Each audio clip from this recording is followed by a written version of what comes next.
আসসালামু আলাইকুম প্রিয় ভিউয়ার্স, আশা করি আপনারা সবাই ভালো আছেন। আলহামদুলিল্লাহ আমিও ভালো আছি। আপনাদের সাথে আমি প্রথম একটা ব্লগ শেয়ার করছি ইউটিউব চ্যানেল। এটা আমার একদমই নতুন। কিছু মরিচ আমি সংগ্রহ করেছি। আমার এখানে অনেক গাছ আছে, এই যে মরিচের গাছ, এই যে দেখতে পাচ্ছেন, এটাও মরিচের গাছ, এটাও মরিচের গাছ, এগুলো সবই মরিচের গাছ। এদিকে আরও মরিচের গাছ আছে। আমি প্রত্যেক দিনই ধরেন এতটুকু এতটুকু করে, এর চেয়ে বেশিও তোলা হয়। আর এখানে আমি কিছু, আমি জানি না এটা হবে কি না, বাট আমি চেষ্টা করেছি। আমি মানে সাকসেস হব কি না সেটা আমি জানি না, বাট আমি এটা কলম করার চেষ্টা করেছি। আমার এখানে একটা আম গাছ আছে যেটাতে আম আসে, আর ওইটার আম এত মিষ্টি যে বলে বোঝানো যাবে না। তো ভাবলাম ওইটার কলমই করি। একটাতে করেছিলাম, ওইটা সাকসেস হয়েছে, ভাবছি এটাতেও হবে। জানি না এটা হবে কি না, কারণ আমার কাছে কেন জানি মনে হচ্ছে ডালটা শুকিয়ে গেছে। নাও হতে পারে, এটা হতে পারে, বাট বলতে পারবো না এগুলো হবে কি না। আর এই যে দেখেন ছোট্ট পেঁপে গাছে ছোট্ট পেঁপে এসেছে। সবাই মাশাল্লাহ বলবেন দেখে, মাশাল্লাহ অনেক সুন্দর লাগতেছে। খেতে পারবো কিনা সেটা জানি না। আর আপনাদেরকে এই পরিবেশটা দেখাই, আমি যদিও গ্রামীণ পরিবেশে থাকি, আর আমার আশপাশে অনেক ক্ষেত আছে, আর সবাই অনেক মানে পরিশ্রম করে ক্ষেতগুলা করে। আর আজকে প্রচণ্ড রোদ উঠছে, প্রায় 4-5 দিন ধরে এত রৌদ্রের প্রকোপতা যে মানুষ যদি দাঁড়িয়ে থাকে শুটকি হওয়া সম্ভাবনা বেশি থাকে। যাই হোক, যেহেতু আমি একদমই নতুন ব্লগিং করছি আমার ইউটিউব চ্যানেলের জন্য, এখানে আমি সবসময় ইসলামিক শর্ট ভিডিও আপলোড করি। আপনারা আমাকে অনেক ভালোবাসা দিয়েছেন, এভাবে আমাকে বড় ভিডিওতেও ভালোবাসা দিবেন। আপনাদের ভালোবাসা আমি কামনা করছি। আমি আশা করি যে জীবনে মানুষ সাকসেস হওয়ার জন্য পরিশ্রম করে, আমিও চেষ্টা করে যাচ্ছি পরিশ্রম করে সাকসেস হওয়ার জন্য। সাকসেসটা এটাই যে আমি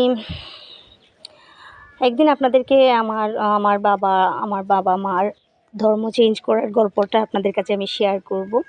আমাদের ফ্যামিলি মানে আমার মা বাবা যখন ধর্ম চেঞ্জ করেছিলেন, কি হয়েছিল না হয়েছিল, আমি কোথায় ছিলাম, আমি কেমন ছিলাম, ছোট ছিলাম না বড় ছিলাম, আমি আসলেই পৃথিবীতে ছিলাম কিনা তখন, এই সব কিছু একদিন অবশ্যই আমি শেয়ার করব। আপনারা যদি শুনতে চান অবশ্যই কমেন্টে জানাবেন, আমি অবশ্যই সেই বিষয় নিয়ে ভিডিও করব একদিন, ঠিক আছে।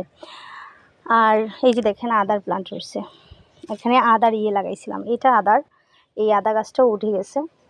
আপনাদেরকে আমি আরও কিছু আদা প্লান্ট দেখাই। এই যে দেখেন পেঁপে আপনাকে আমি কাছ থেকে দেখাই কীভাবে হয়েছে। দেখেন মানে ইউনিক না, এত ছোট, যার কোনো মানে ডালপালা নেই, সে কিনা এরকম পেঁপে দিচ্ছে।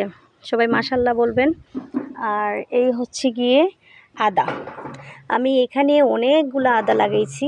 এই যে আপনাদেরকে আমি বললাম না, এখানে এত ময়লা জমছে যে আমি পরিষ্কার করতে সময় পাচ্ছি না। একদিন সবগুলো মানে একসাথে পরিষ্কার করব। আমি একটা একটা করে পরিষ্কার করতেছি কয়েকদিন, মানে যেদিনই উঠি ওই দিনই আমি একটা পরিষ্কার করি। গতকালকে আমি 5টা ক্রেট পরিষ্কার করেছিলাম, এটাও ইনশাল্লাহ হয়ে যাবে ক্লিন, এগুলো সব ক্লিন হয়ে যাবে। আর এই যে দেখেন পেঁপে দেখতে পাচ্ছেন, সবগুলোতেই মাশাল্লাহ পেঁপে এসেছে। আপনারা সবাই দোয়া করবেন আল্লাহ যেন আমাদেরকে এভাবেই ফল দেয়। আর এটা হচ্ছে গিয়ে আমার একটা আঙুরের গাছ, এই গাছের বয়স প্রায় 1.5 বছর হয়ে গেছে। আমি এটাকে কখনোই তুলে ফেলে দেই না। আমাকে বলা হয়েছে যে এটা ফেলে দেওয়ার জন্য, বাট আমি ফালাই না। আমার কাছে মনে হয় যে আজকে আপনি দেখবেন, আপনি যে জিনিসে আশা কম রাখবেন সেটাই কিন্তু একদিন না একদিন ফল দিবে। আমি আশা আমার একদম কম না, আমি মোটামুটি এটাতে আশা করি যে একদিন আমার কাছে মনে হয় এটা আমাকে ফল দিবে, যার কারণে এটাকে আমি কখনোই তুলে ফেলি না। আমি এটাকে কখনোই অবহেলা করি না। আমার কাছে আমার বিশ্বাস, কারণ আল্লাহ চাইলে এমনও হতে পারে তুকায় তুকায় আমার অনেকগুলো আঙ্গুর আসবে এটাতে, আবার আল্লাহ যদি না চান তাহলে এটাতে আমি কিছুই পাবো না। তো আমি অপেক্ষা করছি, আল্লাহ আমাকে ইনশাল্লাহ দিবে এই আশা করে আমি বসে আছি। অপেক্ষার ফল কিন্তু অনেক মিষ্টি হয় আর অনেক বেশি হয়। এই যে দেখতে পাচ্ছেন পেঁপে, এটা আমাদেরকে অনেক পেঁপে খাওয়াইছে, সবগুলা পাকা পেঁপে আমরা খেয়েছিলাম। আর এখন আরও পেঁপে আসছে, এগুলো সব নতুন এসেছে, আবার উপর দিকেও আসবে ইনশাল্লাহ। আর এই যে আমি খুব ভালো ব্লগিং করতে পারি না, বাট ছোটোখাটোভাবে চেষ্টা করে যাচ্ছি। যদি কোনো ভুল ত্রুটি হয় ক্ষমার দৃষ্টিতে দেখবেন।